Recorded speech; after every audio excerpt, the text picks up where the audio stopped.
সকাল সকাল ঘুম থেকে উঠেই প্রতিদিনের রুটিন হলো বাইরে একটু হাঁটাহাঁটি করা। তো আজকেও বাইরে গেলাম আর দেখলাম মাশাল্লাহ আমার ফুল গাছের ফুলগুলো অনেক সুন্দর হয়েছে।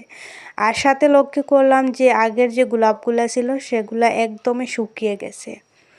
আর এটা থেকে আমার মাথায় আসলো যে সত্যি অনেকেই যে বলে সৌন্দর্যটা হলো ক্ষণস্থায়ী, সেজন্যই এই গোলাপ ফুলগুলাও কিন্তু ক্ষণস্থায়ী ছিল বলে এর সৌন্দর্যটা চলে গেল।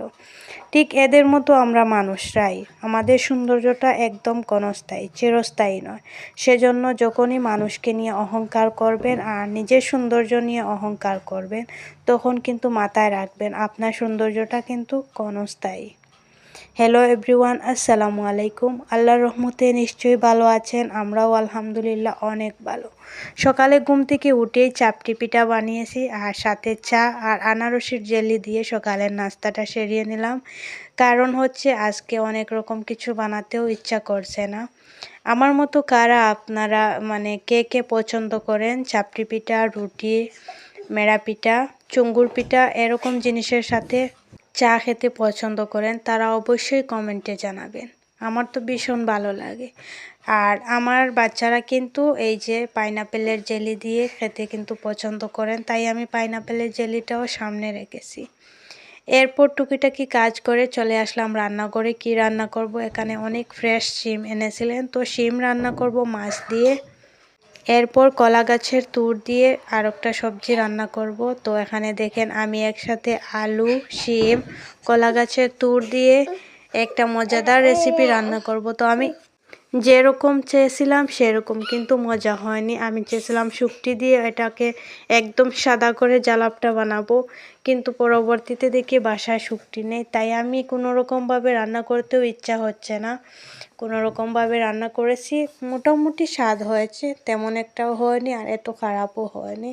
তো রান্না বান্না করে পরে আমি একটু পেঁয়াজ দিয়ে বাগার দিয়ে দিলাম আর সাথে 3 থেকে 4টি কাঁচা লঙ্কা হাত দিয়ে ভেঙে দিলাম।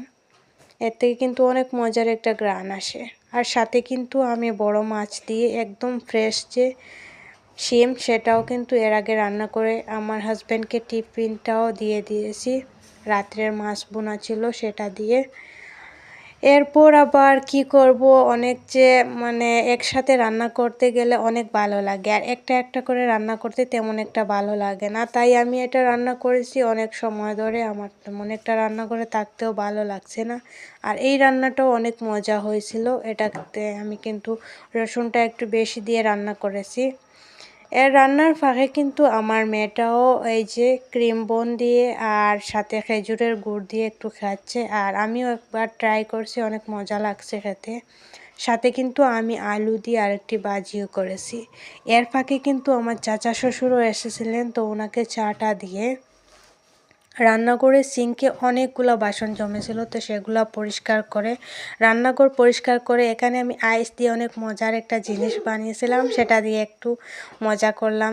আর মনে মনে ভাবলাম যে কোনো মুভিতে এরকম কাচের প্লেট বলে কিন্তু অনেক সুন্দর শুটিং করা যাবে। তো আজকের ভিডিওটি এই পর্যন্ত।